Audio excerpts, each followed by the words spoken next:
Hi, everybody, and welcome to Crypto University, your premium channel for everything crypto. And today we'll be looking at one of our favorite coin, which is Bitcoin, and be looking at what we expect in the chart for today and a few days coming up, and how we can have optimum and nice trades and some of the trades we can have. And we're looking at the Bitcoin chart. This is the BTC USD chart uh, on TradingView, and Binance is our data source, right? And we'll be looking at just the chart and be looking at what to expect, right?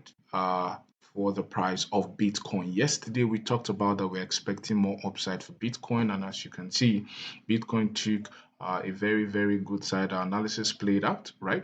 And then we can see a little upside for BTC, right? As you can see that on the weekly time frame. As we begin to go to the 3 days time frame, everything's becomes clear. We said that in our last video that there's high probability we come back above to come test the resistance here at the 20,600, right? The resistance, which is our EMA ribbons, have been holding. As you can see, there is this parallel chain, right? There's this diagonal resistance that our price has been respecting right down from March, right? And since when we turn bearish, every single time we come hit the resistance, and then we get rejected, we hit the resistance, get rejected, hit the resistance, get rejected, so hit the resistance, get rejected. So there's high likelihood that is the same thing that's happening right now. We could push up even down to the 20,800, 20,600 ish, and then we push down. So please don't be deceived. I will be giving you more reasons why I believe that there is higher likelihood that we are gonna have a little still push upwards before coming downwards, right? And that's just my analysis, not financial advice. I'll just be giving you what I am seeing on the charts. Now let's go, right? We could see BTC on the daily time frame. And when we see it on the daily time frame, first thing we can see is that we're still on a downward trend. So if you can see it, we can see so our EMA ribbons is still acting as a very strong resistance, and it's telling us that we are in a very bearish environment. Then the second thing is our Bollinger Bands are not expanding but contracting. Every single time we've seen the Bollinger Bands begin to contract, especially on the daily, we know we are close to a local top, right?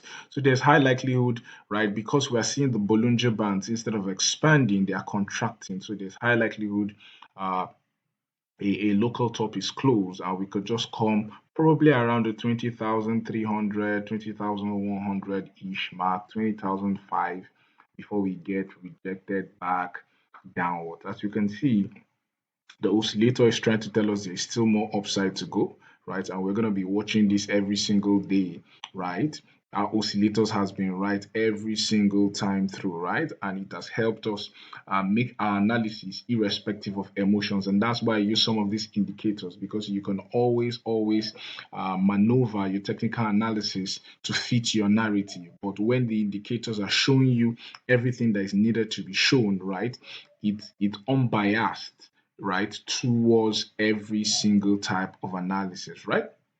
If we come back to the 12-hour time frame, the 12-hour time frame give us a more clearer picture about what is happening in the market and potentially what the market makers are trying to do. So we said yesterday from our videos that we've been in a range for a long time, right down even probably even from August of 2021. We've just been ranging, right? Just the normal range that we've been having from the 22 to the 17, 18 ish level, right? It's just been a range that we've been going through. And we said because we're in the end or we're in the bottom of the range, there's higher likelihood, a very big likelihood that we push upwards. And we said that in our yesterday video. You can go and watch it. Links are all in the description, all on the channel, right?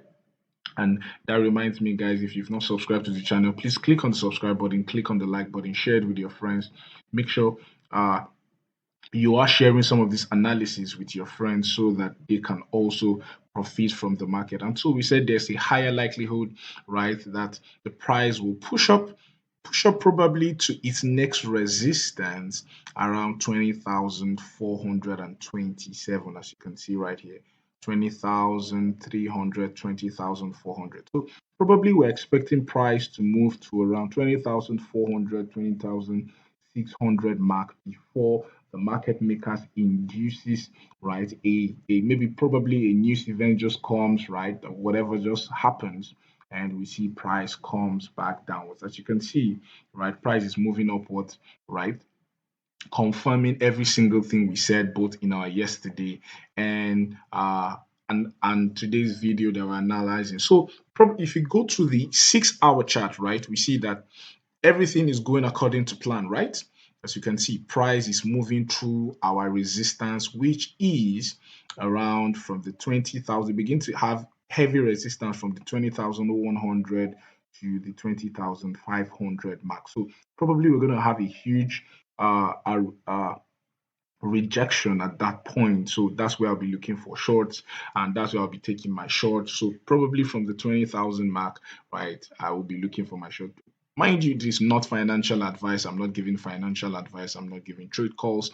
I'm just showing you what I am doing and what I believe the market is going to do. And I'll show you more reasons why I believe that there's higher probability will be rejecting down from this 2,200 to around this 2,600 mark. Probably I'll be laddering into my short. If we come into lower time frames, you can see everything aligning to what we said. Probably huge resistance at the 20K region. So I'll be taking shorts around that region. As you can see, probably also 20K region. We still have a lot of resistance around that period. So every single time frame tells us that there's a huge resistance. So probably we just move up a little bit to the 20K region, and then we're going to dump back to Goblin Town. If we look at this other chart, this is on the weekly, and this is one of the things we said yesterday that probably we're just going to push up a little bit, right? And before we come down, we said every single time uh price began to go up, right? We had a lot of people saying the bottom is in, the bottom is in, but we said every single time before the price went up, our oscillator was at its lowest level. Our oscillator, or our stock RSI, right? Our stochastic RSI, sorry, not the oscillator.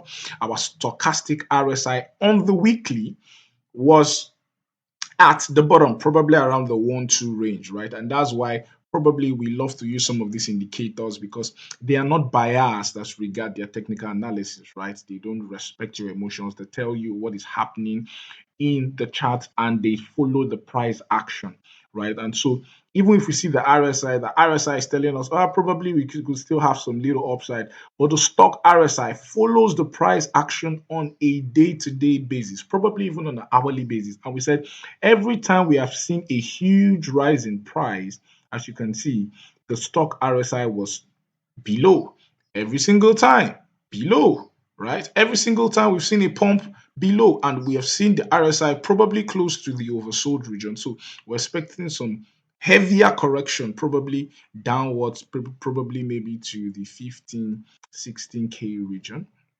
Now, this is on the weekly. If we come back to the 3 days, right, we could see everything lining up with our analysis that we expect some little upside.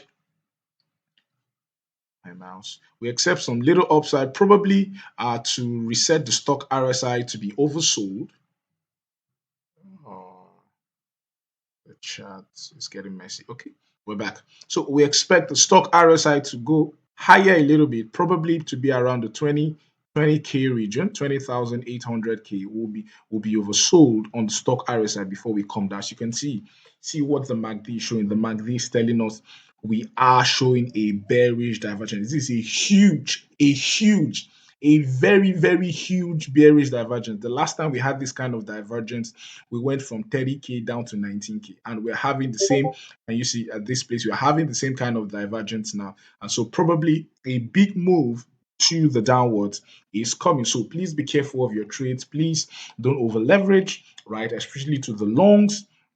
If you can see at the daily proves every single analysis we're talking about. As you can see, every single time before we had a very, very huge change in price to the downside, we could see that the stock RSI, or the stochastic RSI, right, was on the overbought, right? The overbought, as you can see, the last time we had a huge move from 22K down to the 18K region, and we are already moving towards that region, right? As you can see, probably we're going to be exiting the Bollinger Band at 20,160, and I told you I'll begin to take my shorts. I'll begin to laddering into shorts from the 20K region, because I believe, right, the stochastic RSI is going to correct down, and we're going to have a huge, heavy, heavy, huge move to the downside. So probably what the market maker wants to do is move up and liquidate a lot of shorts. And I'll be showing you data to prove that we still have just a little liquidity at the upside, just to liquidate a lot of shorts before we come down. As you can see, also on the 12 hours, confirming everything we've said, like the stock RSI also moving up, right? And so we still want the stock RSI and put the RSI probably on the 12 hours to get to the overbought region before we begin to enter our short. So everything aligning up with our analysis as regards. Whoa, can you see what happened in the 4 hours? We're already out of the Bollinger Band, already very, very oversold.